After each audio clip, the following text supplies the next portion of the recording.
Hello, this is Chris Heasley with the Chris Heasley Radio Show, and on today's show we are going to give the full state of Fort Bend County. We're going to give you a full update on everything involving Fort Bend County today, and on today's show we have two guests that are well qualified to do that. Today we have Kenneth Omoruyi. Kenneth, how are you doing? Very good. Thank you so much. And the last time I was here, I was not a candidate then, but, well, glad to say that I formally announced my candidacy to run for the position of Fort Bend County Judge. And so good to be back. Right. That's great. And to give Kenneth's full bio, he is a board member of the Texas State Board of Public Accountancy. Is that right? That's correct. And you are also the owner of CKO CPAs and Advisors. Absolutely. That's a firm we started here in Fort Bend County, Sugarland, actually. So I used to work for Schlumberger. That's my background, oil and gas. And well, in 2017, my family welcomed a set of triplets, and that made me make the decision to, want to start my own firm. I think it was a decision that was deliberately made so I can be in my kids' life. I want to be present in my kids' life. And I started my CPA firm in Sugarland, and God blessed us, and we've expanded our reach. Now we have a branch outside of Sugarland. We have one in LaGrange and one in Houston. Yeah, your company recently had a major acquisition. Is Absolutely. that right? Yes, we're now in LaGrange, Texas. We own the biggest firm in CPA firm in the Fayetteville County. That's incredible. Yep. Thank you. And we have also with us Laura Richards, who is the Fort Bend County Clerk. Good Laura, morning. how are you doing? I'm doing great. Great to be here. Good, good. Well, it's glad to finally have you on the show. You know, I've been bumping into you for 4 years now. This is true. In the county commissioner's courts, usually in some sort of a heated, tense showdown that's happening at the county. And, it's not really a chance for friendly talk at those points. So it's finally nice to get to meet you and get to actually know a little bit about you. So, Well, the great thing about Commissioner's Court, which some people don't realize, is you can express your view as to what's on the agenda. And I always encourage people to do that. Yeah, yep. And we certainly have.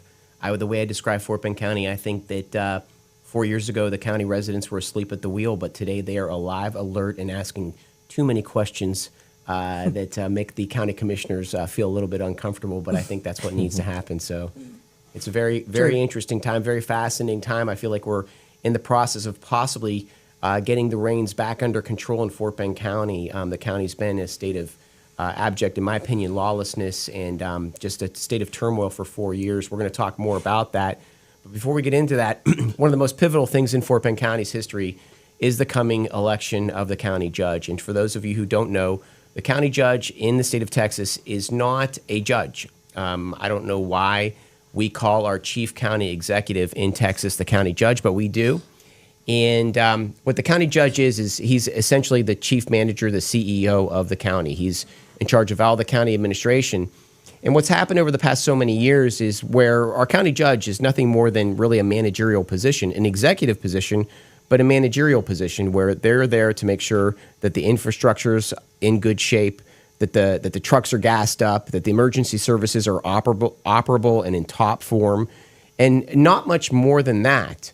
But we've sort of seen our county executives, they sort of taken more of a parental role in Fort Bend County where they begin to chime in on matters that are completely inappropriate, and they've really taken sort of an authoritarian position. We can get into all that. But with that being said, right now what's happening is this is all coming to a head with the county judge race, which is kicked off, it's launched, it's in full go mode, and it is the most pivotal election in Fort Bend County. And with us today, we have one candidate for Fort Bend County Judge, Kenneth Omoruyi. Kenneth, I want to hear, what is the state of your campaign today? Because you just launched, is that correct? Yes, absolutely. I'm so grateful again to say that we just launched. The last time I was here, we were still not in the race, but now we are in the race. So it is a very, very pivotal moment, like you said. We recently had a switch, right? The current county judge switched from the Democrat Party to the Republican Party, and there are a lot to unpack there. There's a lot to unpack there. But we have an opportunity as a county. Yeah, so I would just like to chime in on that a little bit. Just for those of you who are not familiar with Fort Bend, we've had an activist judge, KP George. He has been hugely detrimental in a way that's it's never happened like this in the history of Fort Bend County. With him in charge, he's assumed controls that are just outlandish and absurd. To give you an idea, One thing he made he took a position on the shutdown of the Russian embassy in Fort Bend County. He took a position where he called for the expulsion of Russian embassy officials, in Harris County. That is no position for a judge to take. We have a huge Russian population in Fort Bend County, in Harris County, that are dependent on the Russian embassy for essential services, to communicate, to travel to their homeland, to have the dearest of relatives and family members visit them here locally. And our county judge, K.P. George, took a position to shut down that office. He did it in some sort of administrative note that he didn't put together. He's not bright enough to put that note together. Somebody wrote that, sent it to him, probably from D.C., and then he read it out loud and published it. It's completely absurd for our Fort Bend County officials to be getting involved in international affairs, to be essentially taking a hostile position towards a sovereign nation. And that's just one thing that he did. But possibly the most egregious thing that he did was he, with the swipe of a pen, began shutting down local businesses during the Wuhan flu epidemic. During the Wuhan flu epidemic, he took that as an opportunity to expand his powers and his authorities over local small businesses, not the big box retailers, the small guys, the parents of Fort Bend, the family members of Fort Bend. He shut off their precious income so that they couldn't put food on the table anymore. That's what your county judge did in Fort Bend County. And that gives you just one idea. That is just one small example in a long list of some of the criminal actions done at the hands of county officials, and that while the Texas Democrats run our Fort Bend County. Okay?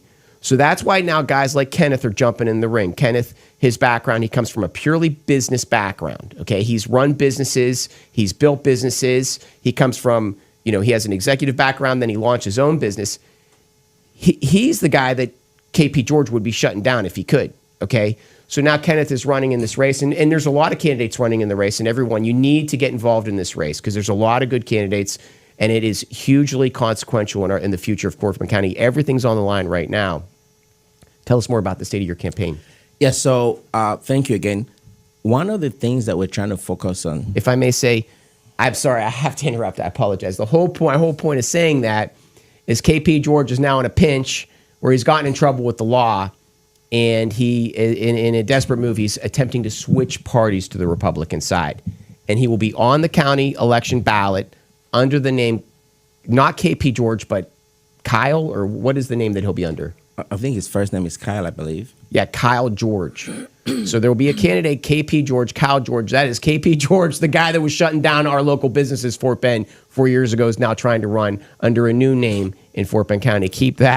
Be aware of that when you're going into those voting polls. Apologize for interrupting you, Kenneth. No, absolutely. I think we launched our campaign to take the county leadership back to the original basis of why the county government was set up in the first place. When I was at the last show, one of the things that I stated was when the purpose of a thing is not known, abuse becomes inevitable. The purpose of why county government was set up was for primarily 3 reasons. I broke them down to PPP, I call it. Public Health Emergency Preparedness. Some people call it Emergency Preparedness. I just call it PPP, Public Health Emergency Preparedness. Public Infrastructural Development, and Public Safety. Now, that is the core mission of a county government. That is why those are the essential basis of why a county government was set up. But when we deviate from that core duties of the county government, then we start to dabble into things that are not part of the core mission of the county. So we want to return the county back to the original reason why the county was set up in the first place. I agree entirely. What they do is they purposely make things convoluted and complicated and hard to understand, and they attempt to grow the size of government, the duties of government, the operations of government, so that you can no longer assess what is the role of your county government or the job that they're performing. And in those hidden details, all of the friends and family are profiteering. And our county is in a state of despair right now. So essentially what you're saying is you want to return it to the basics. Sure. Can I sum it up in that way? Yes. So now, the way we explain it is returning back to the basics. How do we do it? We want to achieve that through what we call the GATE principle, which is through grace, accountability, transparency, and efficiency in government. I can go into in detail the state of the county right now. We're currently just wrapping up the budget hearing for next year fiscal year, but I have taken time to study the county budget for the past 8 years, from 2018 to 2025. And some of the numbers I'm going to be sharing, they are things that should concern any taxpayer in the county. So I'd just like to say we had County Commissioner Andy Myers on last week, and the entire purpose of that show was redistricting. But during the entire show, what I had to do was hold Andy back because he wanted to talk about the state of debt in the county. You know, we only had 1 hour, so we had to stay on subject. But I can tell you that Andy was desperate to talk about the state of debt and the dangerous position we are in with regard to our county regarding the amount of debt that we'll be placing on the future citizens of Fort Bend County. Go ahead and talk about that a little bit. No, that is, I think, one of the biggest things that anyone want to hear. In Texas, we have 254 counties, and Fort Bend County ranks as one of the top 10 counties in terms of population sizes. But among 254 counties in Texas, Fort Bend County ranks number 3, third highest in debt per capita in Texas. So what that means in English is if you take the total debt burden of the county and you divide it by the population of the county, we rank number 3 in the whole state of Texas. I mean, when you take a look at what that means comparatively to counties that are of similar pair sizes, like Dallas County, Travis County, we are way, way ahead of them. For example, when we do that, the debt per capita in Fort Bend County is about $1,400 per each person. So if you live in Fort Bend County today, you owe an average of between $1,400 and $1,500 as far as county debt is concerned. That's what that means. If you live in a major metropolitan county like Travis County, it's actually less than that, which should border, if you are comparing apples to apples or oranges to oranges, what we're saying here is that we are having a debt burden greater than what a similar county size does have, or do have in other counties. So I wanted to explain one of the issues that comes with this. One of the unforeseen problems is that no new residents want to move into a county that has that kind of debt. So what happens is your property values decrease, and you get an element in the county of renters who don't have a vested interest in the county because they can just move on. If you rent, you don't have this debt on your head. And that means the whole quality of the county begins to sag. And that's why Andy Myers is pounding his fist saying, people need to wake up to that. That's why Kenneth's bringing it to the issue. If I may ask Laura, is this an issue that's being discussed in the county commissioner's court? Can you talk about that at all? It is. And the way I like to frame it is, how do you run your own budget in your family? Are you just constantly charging everything to a credit card? Because that's what the county is doing. They're charging it to the credit card, and guess what? You've got interest rates on that. You've got to pay it off at some point in time, right? Yes. So that's the way I like to look at it, and that's the way, because people don't always understand, well, what's a certificate of obligation, all right? Well, essentially, it's a debt to the county, all right? And it's been very prevalent in the last 8 years. So one of the things is that when the government released the Wuhan flu on our people, every county official saw that as an opportunity, because what happened is then the floodgates of money came from the feds into our county officials. Now, I can tell you that I've spoken off the record to county officials, and they say there is no way that all that money did not hit the accounts of people in some way or another in places of position personally. But with that being said, regardless of that point, there was just a ton of money that came in. And what happened is when you give a drug addict drugs, he wants more and more and more. So the county officials didn't look at it as just one hit. They need more. They need a continuous hit of that cash. And so when that Wuhan flu, or I should use the politically correct term, COVID money cut off, they needed to substantiate more funds, and they went out with the bonds. Okay? and then they jack us up on more debt. The COVID money that came in only gave a crack addict more crack, okay? Didn't fix anything. It just worsened the problem because now they need that money all the time. Is that right, Kenneth? No, so yeah, you're right. I was talking about the study of the last 7 or 8 years of the county's budget. And it's very alarming to say that I'll refer to it as an accountant. So my profession is I'm an accountant, I'm a CPA. There's what we call debt service explosion. Okay, that's what we are experiencing in Fort Bend County. Just to put that in perspective. He said debt service explosion. Explosion. In 2018, the county debt was about $53.6 million just in 2018. For next year, 2026, is projected to be close to $150 million in debt servicing. The debt That's itself, for Fort Bend County, $150 million in debt servicing. That means Servicing. interest on the credit card. That's correct. That's correct. So just very good that you made that distinction. Yes. The amount of debt we are owing is close to $1.7 I wanna set billion the dollars with a B. 1 point, how many? About approximately $1.7 billion. I want to in total. explain the history of Fort Bend County so people can, one perspective, the way I look at it.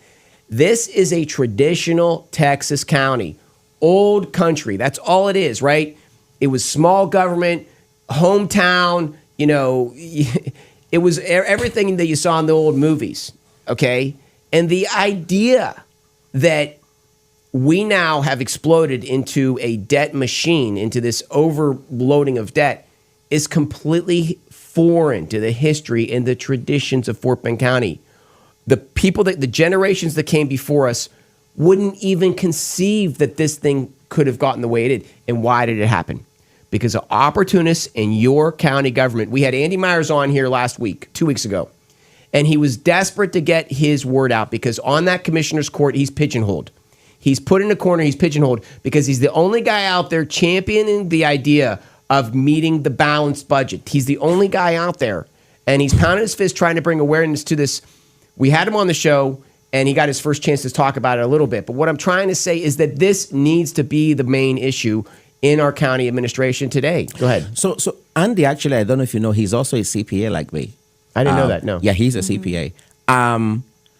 The reason why it's important to rein this in to make it make sense is that as far as our next fiscal year budget is concerned, 20% of the county's budget is devoted towards paying that debt servicing.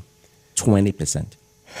So now, and when you say that, maybe the rebuttal could be, okay, what are other counties paying? The typical county of our size pay between 5 and 10% of their debt servicing. We're paying double that amount. So that's another reason why KP George would bring up things like, you know, international relations with a sovereign country, international relations with Russia.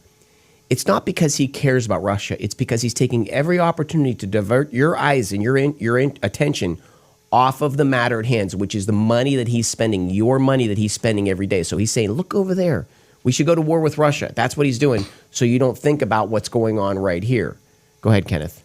No, so I think it's very important for us to realize that the stat that I mentioned between 2018 and 2025, the debt service has tripled, not doubled, tripled from 50 million thereabout to about 150 million. So think about it as earning $1,000 in salary, just for simplicity, and 20% of that amount is used to pay for your credit card debt.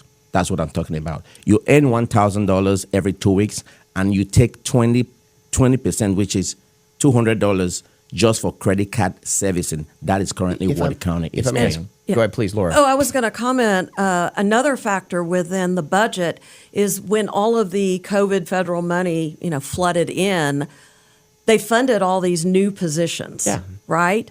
And so the idea, and Andy was a champion of this, is okay, we'll fund it for now because we have these federal dollars and we're going to use them. And then when these dollars are gone, these positions go away. Well, guess what? The positions did not go away. They got folded into the budget and funded out of the general revenue. And we're talking about a lot of positions. If anyone wants to see the future of these country town Texas counties, every county that is butted up against Harris County, just look to Harris County. Because Harris County now has dozens of positions that make over $400,000 a year. The salaries in Harris County are so offensive that it's completely out of hand at this point, and it is the future of each and every Texas county if this stuff isn't taken into control. Yeah, no. So coupled with what I just made, the stat I just gave, we are experiencing another phenomenon called chronic budget underestimation. Okay, I'll explain what that concept means. Yes. Okay. Chronic budget underestimation. Correct. When you project, you have estimate versus actual, right? You anticipate or you estimate you're going to spend this amount in next year, and you end up spending way above, whatever amount that was estimated, and it's something that is constant. It's not like a one-off or a margin of difference that is negligible. It becomes a problem. That's also one of the things we're experiencing. Just to put that in perspective, the data reveals a systematic underestimation of debt costs. So in 2020, for example, we budgeted $55 million in the debt servicing. The actual debt servicing was about $170 million. So that disparity there is very, very significant. Yeah. If I may give a quick second here, I want to go over our featured product. It is the X39 patch. Trying to get it on the screen there.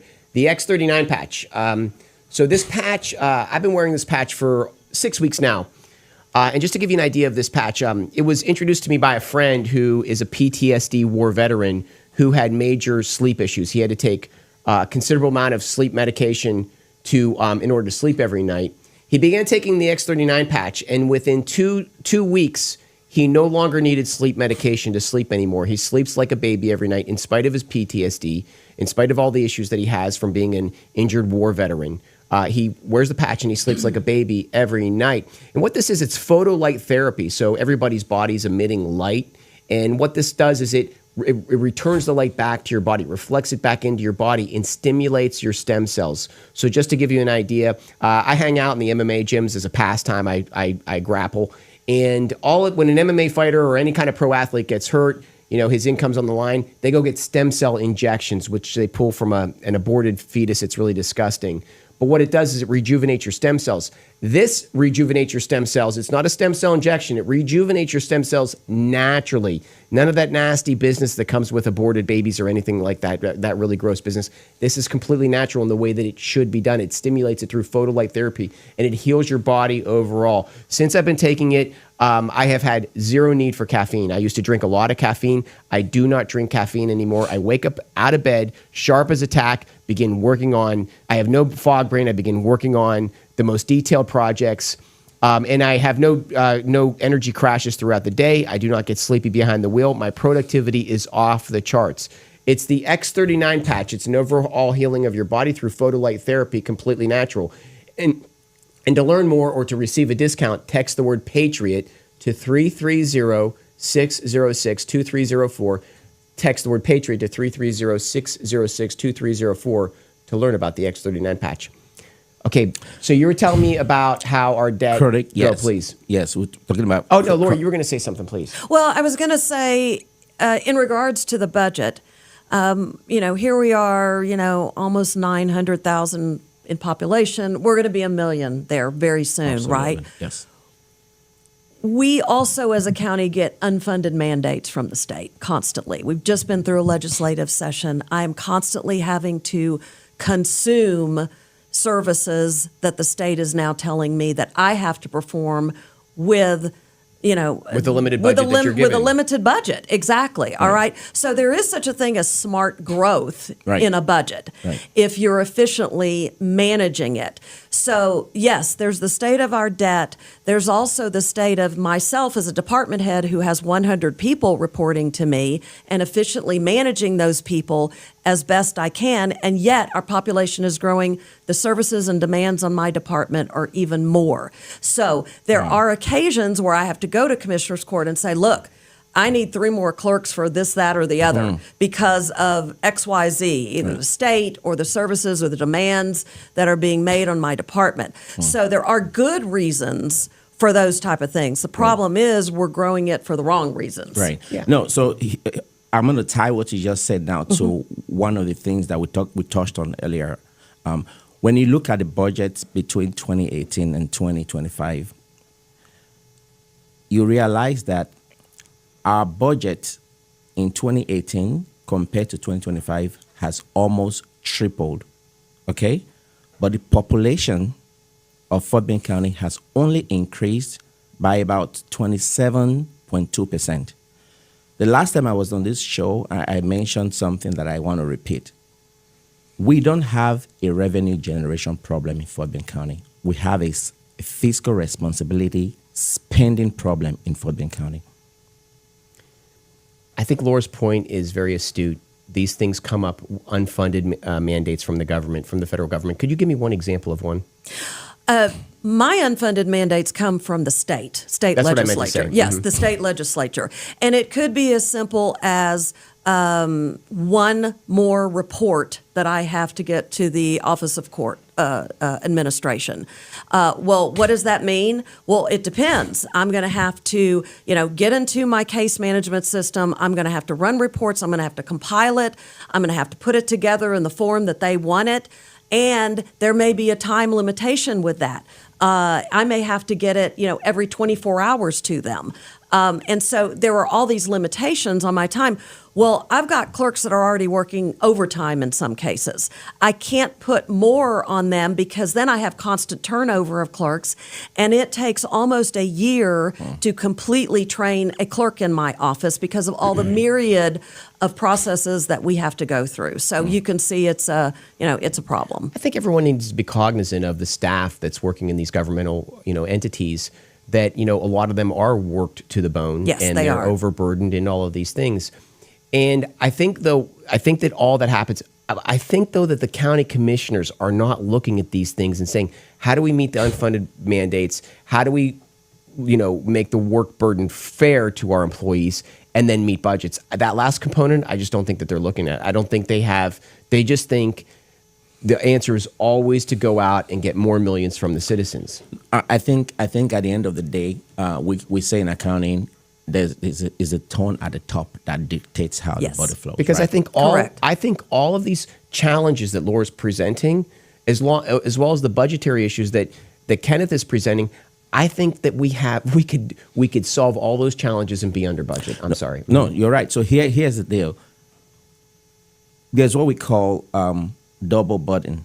Double burden is a situation. Double burden. Yes, is a situation where you're dealing with debt explosion, right? Debt crisis, and then also higher taxes. We need to talk about that for a second because Debt explosion and higher taxes. So you're already submerged in debt, and then they're going to tax you on top of it, so you have less of an income, and they're going to take more of it. correct. So what that ends up snowballing into is the taxpayer is paying twice. They're kamikazing the taxpayer. Correct. It's a failure in the management of the county's finances. And that's why poor leadership results in these chronic, what they call budget overruns, where you have a situation where there's an amount that was estimated for debt servicing, and the actual estimate versus actual is very, very significant. And then the taxes coupled with that, these burdens, fall back on the taxpayer, because at the end of the day, the national average of property taxes in the U.S. is about 1.02%. and in Fort Bend County is 2.06%. Okay, so I would like to say that if there, like, let's say that you're the new county judge, it's not like you can just, whip up these solutions in a minute. This is a complicated issue, and I would like to think that if I was county judge, the first thing I'd look to go and see if I could renegotiate the terms of this debt, bring down the debt burden, I'd ask them to cut off some of the principal and bring down the rates. I mean, is that a solution? No, so here is it. You're right.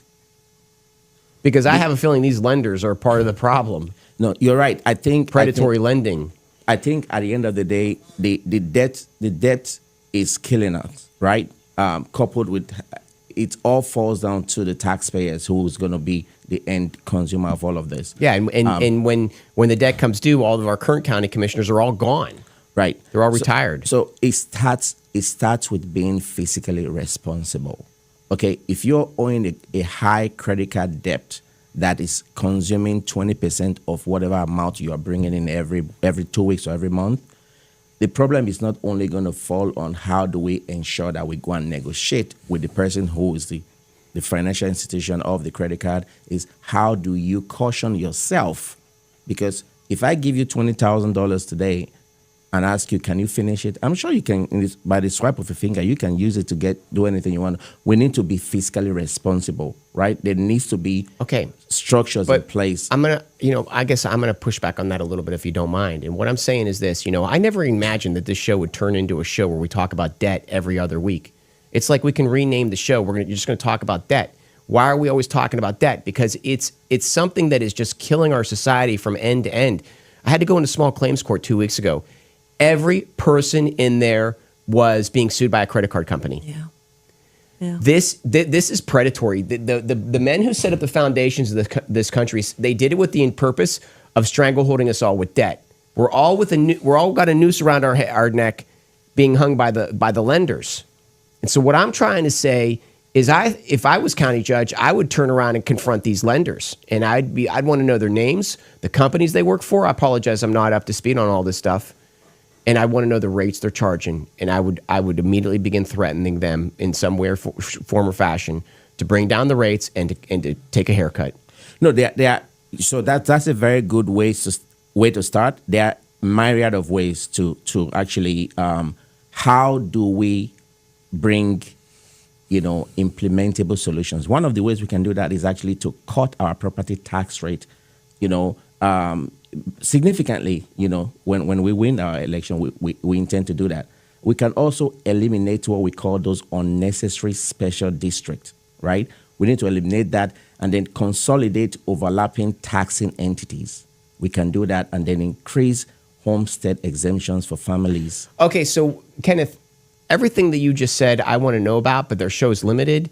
And I think that you just possibly gave a solution that would require another hour. I'm just going to ask you, because we want to go over one very important topic, which is deed fraud. But can you go ahead and summarize this issue and what you intend to do as county? Well, I got one more question. Are any other candidates for county judge talking about this stuff? Well, because the ones that are Democrats, I have a feeling that they're running from it. Right now, we are again, I'm a CPA, right?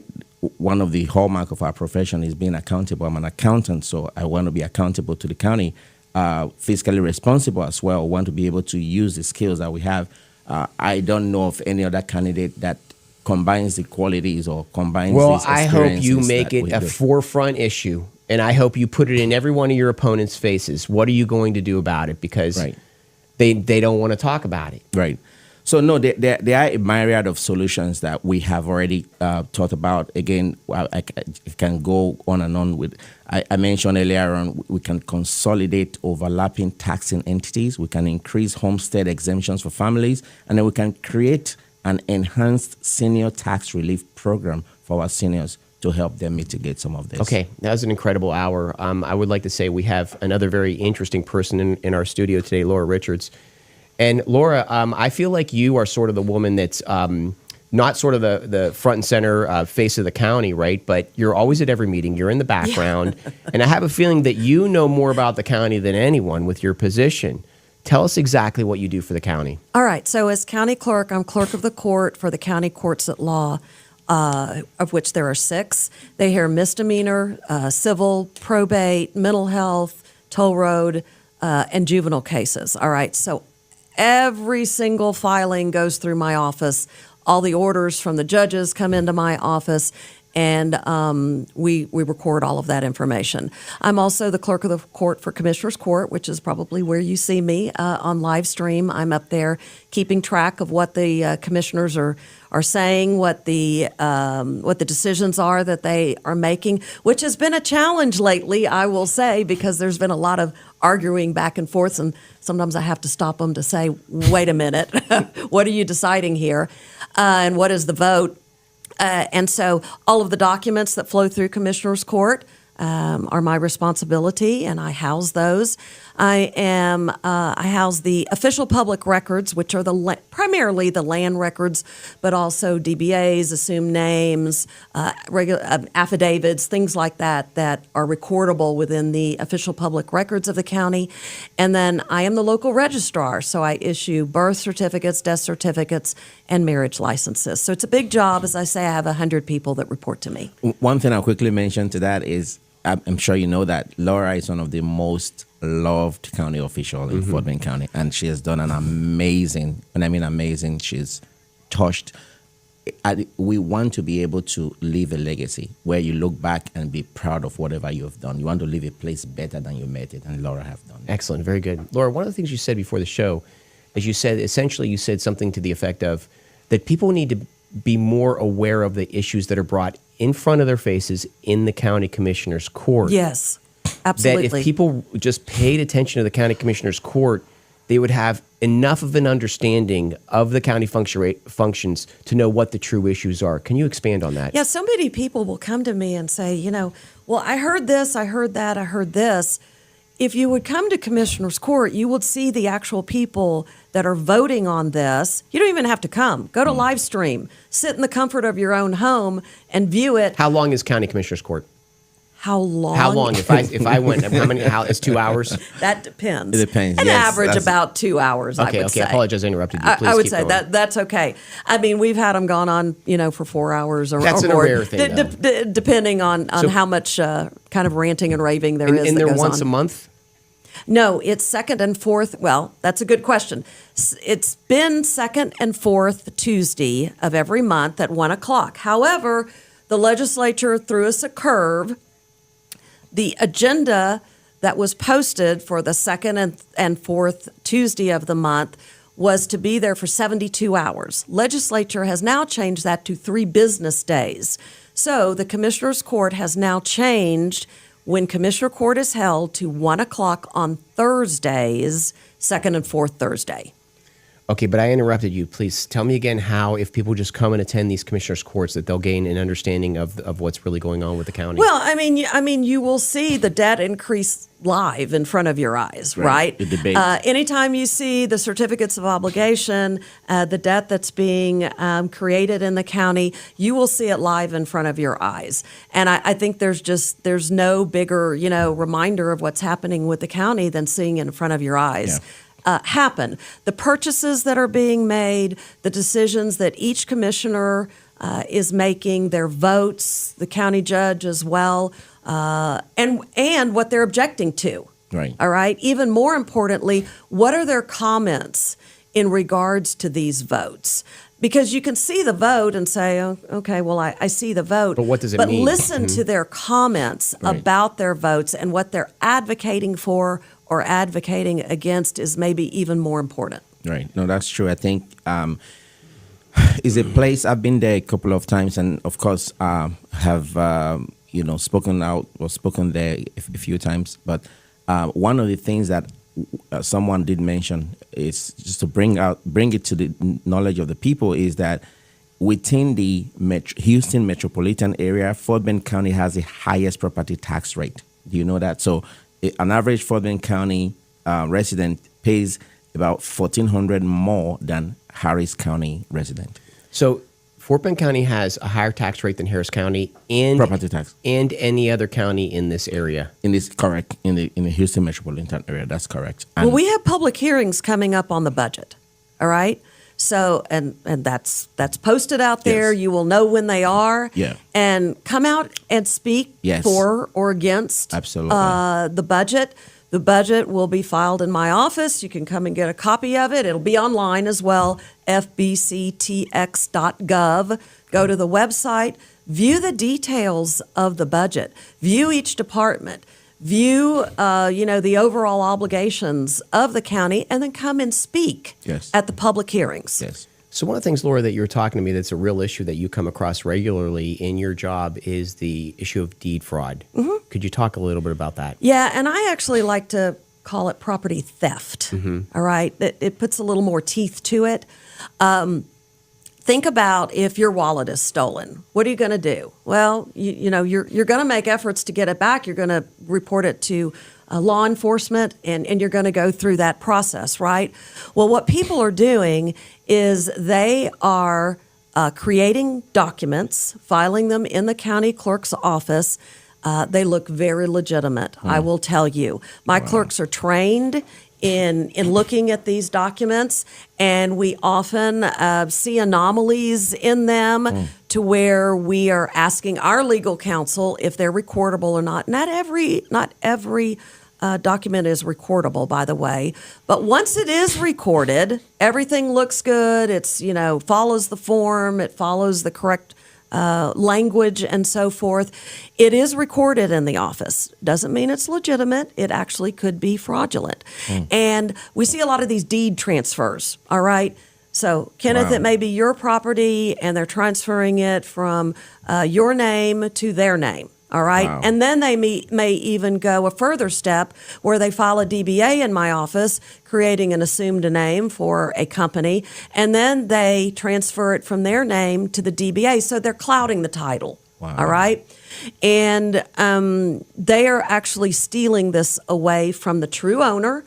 They may even be selling it then to an unsuspecting buyer, all right? And we see these in a lot of the sort of the person-to-person contract issues rather than going through a title company. I always advocate going through a title company, by the way.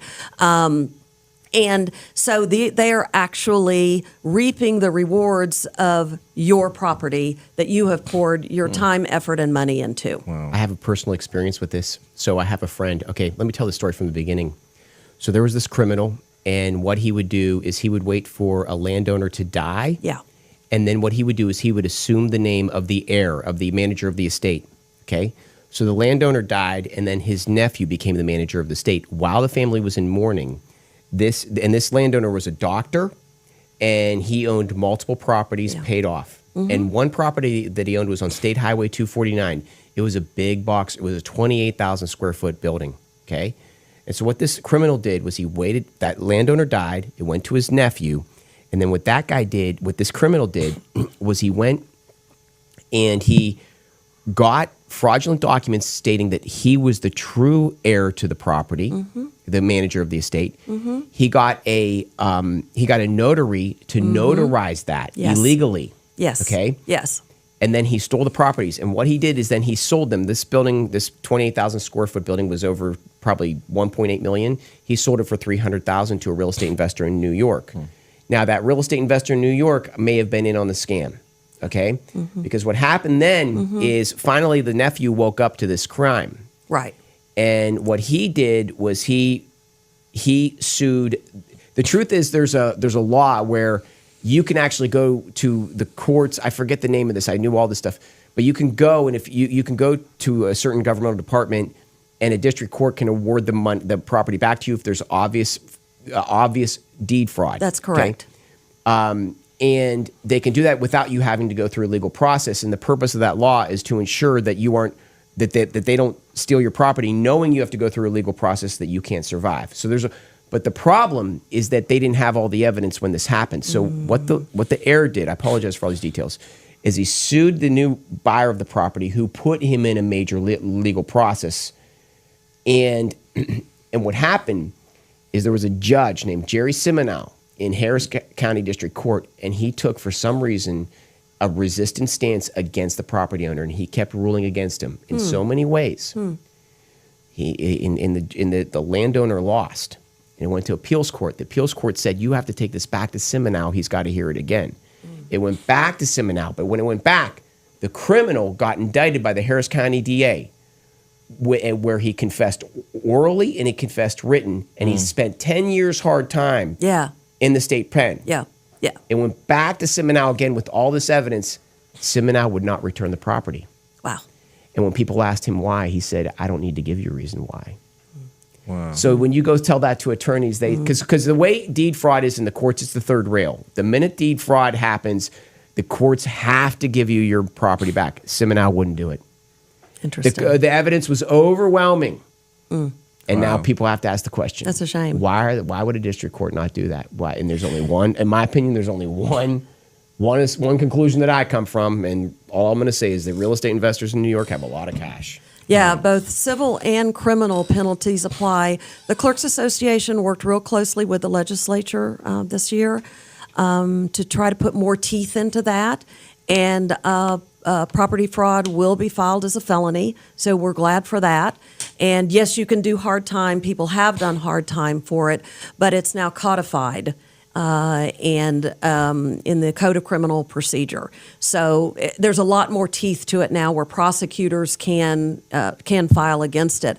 But meanwhile, what you're going to have to do, it is not an easy process by any means. You're going to have to file a motion with the district clerk, who's going to file it with the district court, and the judge is going to issue a finding of facts and conclusion of law.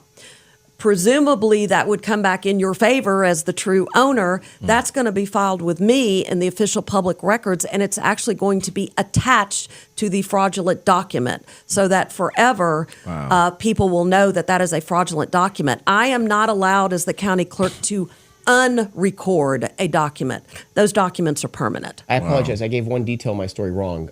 The judge that would not give the property back was a probate court judge because it had to do with the death of the individuals, right? Yeah, yeah.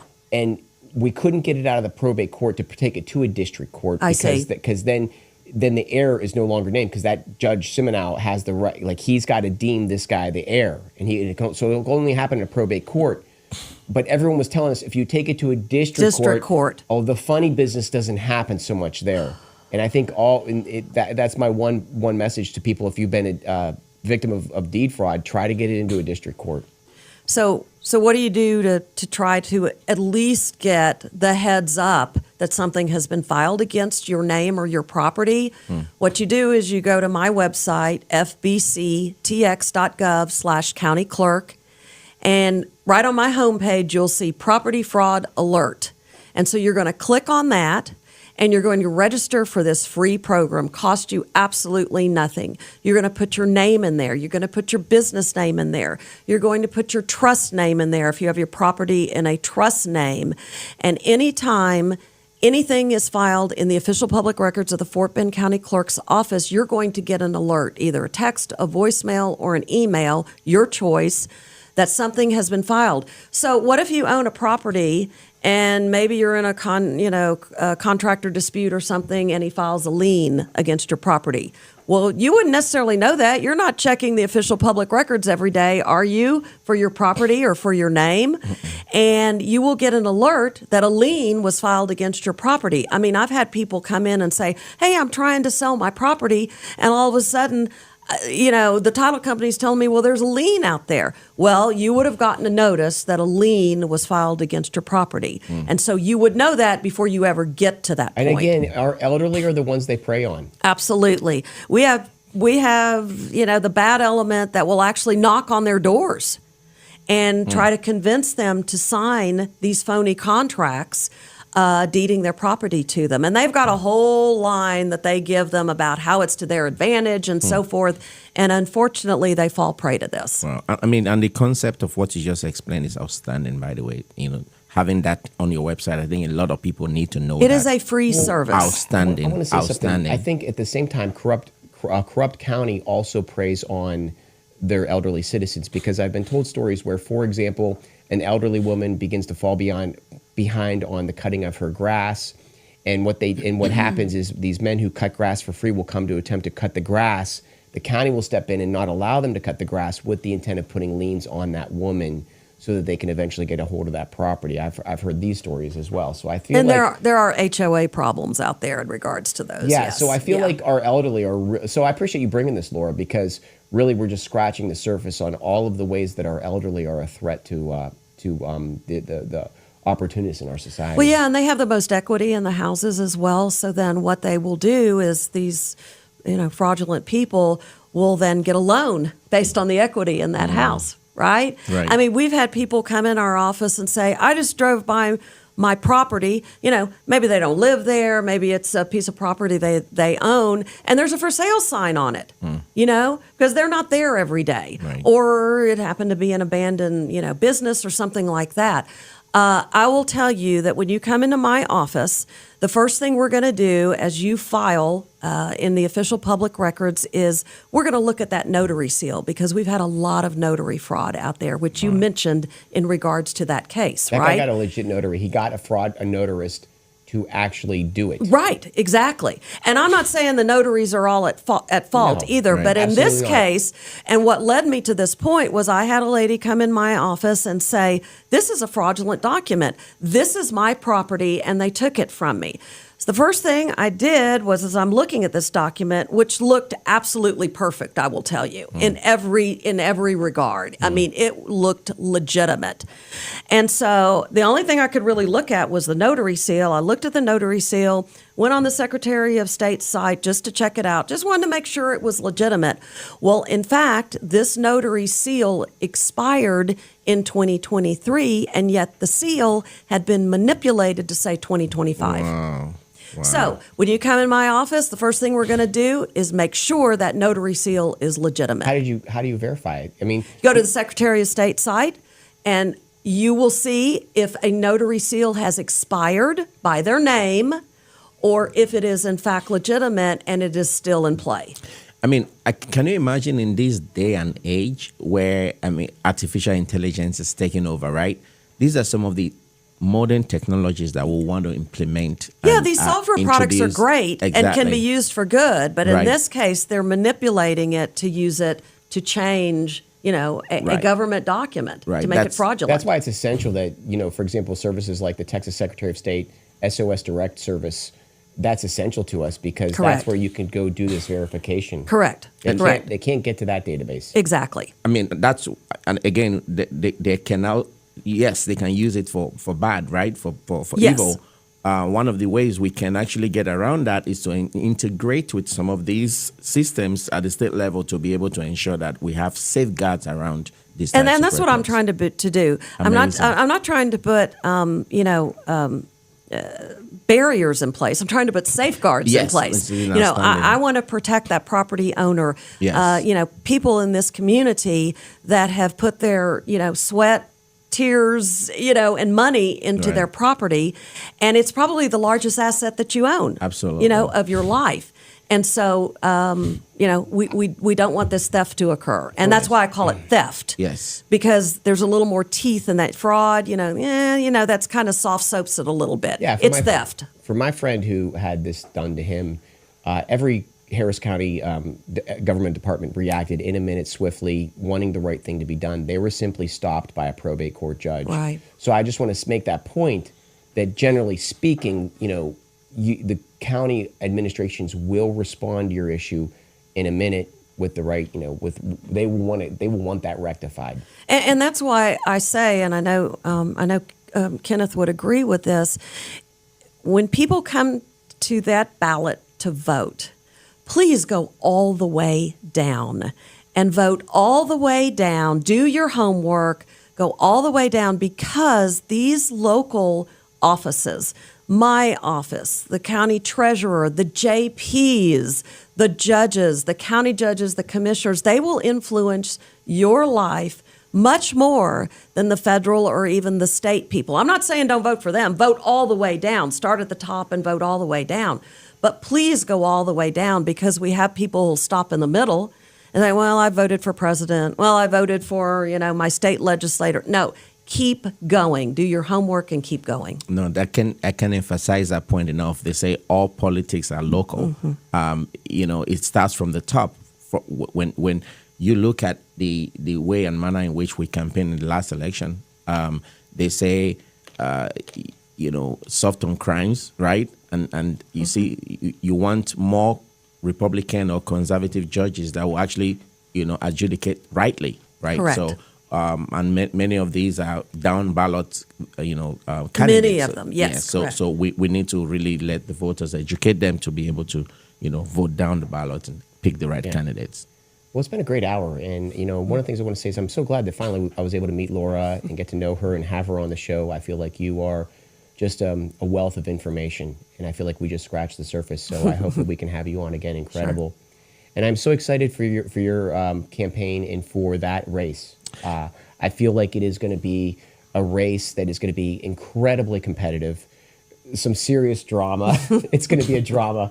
And but I think get the popcorn out, because I feel like the Fort Bend County judge race is going to be one for the ages. Well, I would like to first of all thank you, and I'm very grateful to be here with Laura, who again, she's done an outstanding work as a county clerk.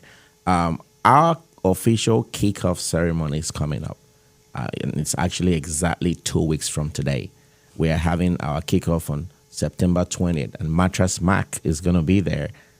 Sam Malone is going to be there. A lot of the people who local officials and some of the people who supporting our candidacy, they are going to be there. So if you're watching this, I want to urge you to come out and support us. It's going to be at the Museum of Natural Sciences in Sugarland on Saturday, September 20th from 6:30. And what's your website? Kenneth for FortBend.com. Kenneth, so how you register to come for the event, you go to Kenneth for FortBend.com. Excellent, guys. Great hour. I thank you both. Thank you. So this is Chris Heasley with the Chris Heasley Radio Show, and we will be back here next Saturday with one more hot topic. Have a great week.